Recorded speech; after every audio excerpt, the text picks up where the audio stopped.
സൃഷ്ടികളിലേക്ക് റബ്ബ് ഏറെ അടുത്തു വരുന്ന ദിവസമാണത്. ദുആക്ക് പ്രത്യേകം ഇജാബത്തുള്ള സമയങ്ങളാണത്.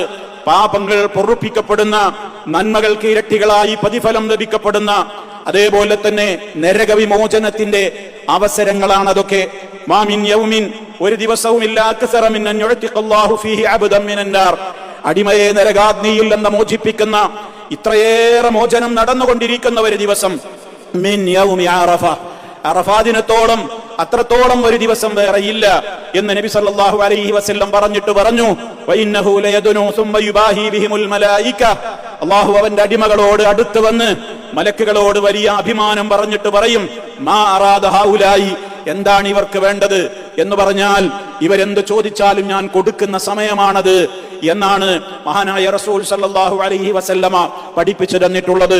മാത്രമല്ല അന്നത്തെ ദിവസം ഞാൻ നേരത്തെ സൂചിപ്പിച്ചതുപോലെ ദുആക്ക് ഇജാബത്ത് കിട്ടുന്ന ദിനമാണല്ലോ. നബി സല്ലല്ലാഹു അലൈഹി വസല്ലം പറഞ്ഞു, ഖൈറുദ് ദുആഇ ദുആഉ യൗമി അറഫ, അറഫാ ദിനമാണ് ദുആക്ക് ഏറ്റവും ഉത്തരം കിട്ടുന്ന ഏറ്റവും നല്ല ദിവസമാണത്, അന്നത്തെ ദിവസത്തെ ദുആ.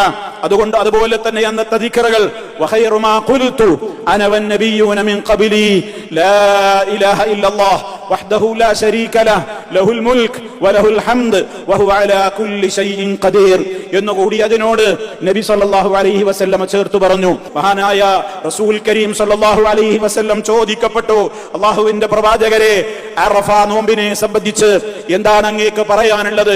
അവിടുന്ന് അതിന്റെ മഹത്വം പറഞ്ഞത് കേൾക്കുക. യുകഫിറു സനതൽ മാദിയ വൽ ബാഖിയ, കഴിഞ്ഞ ഒരു വർഷത്തെ, വരാനിരിക്കുന്ന ഒരു വർഷത്തെ, 2 വർഷത്തെ ചെറുദോഷങ്ങൾക്കത് പരിഹാരമാണ്.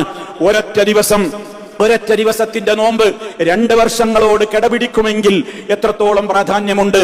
അതുകൊണ്ട് തന്നെ ഈ ഒരു ദിവസം അറഫാ ദിനത്തിലെ നോമ്പനുഷ്ഠിക്കുന്ന കാര്യത്തിലും നമുക്ക് വളരെയേറെ ശ്രദ്ധയുണ്ടാകണം. പ്രത്യേകം എല്ലാ തിന്മകളിൽ നിന്നും വിട്ടുനിൽക്കേണ്ടുന്ന കാലമാണ്. ഏത് കാലത്തും നമ്മൾ കണ്ണിനെ നിയന്ത്രിക്കണം, കാതിനെ നിയന്ത്രിക്കണം, നാവിനെ നിയന്ത്രിക്കണം. അതോടൊപ്പം ഹാദാ യൗമുൻ, ഈ ദിവസം മൻ മലക ഫീഹി സംഅഹു വബസറഹു വലിസാനഹു, ആര് തന്റെ കാതിനെയും കണ്ണിനെയും നാവിനെയും ഒക്കെ കൺട്രോൾ ചെയ്യുന്നുവോ, ഗുഫിറ ലഹു, അവന്റെ പാപങ്ങൾ പൊറുക്കപ്പെടുന്നതാണ് എന്നൊക്കെ പ്രത്യേകം പറയപ്പെട്ടിട്ടുള്ള സന്ദർഭങ്ങൾ കൂടിയാണ്. അതുകൊണ്ട് അറിഞ്ഞുകൊണ്ടൊരു തിന്മയിലേക്ക് നമ്മുടെ കണ്ണും കാതും നാവും ചലിപ്പിക്കാതെ കൃത്യമായി റബ്ബിനെ തഖ്വ പാലിച്ചുകൊണ്ടുള്ള സൂക്ഷ്മമായ ജീവിതത്തിന്റെ അവസരങ്ങളാണ് നമ്മുടെ മുമ്പിലുള്ളത്. നാം വളരെ ശ്രദ്ധയുള്ളവരായി മാറുക, റഹ്മാനായ റബ്ബിനോട് കൂടുതൽ അടുക്കുക.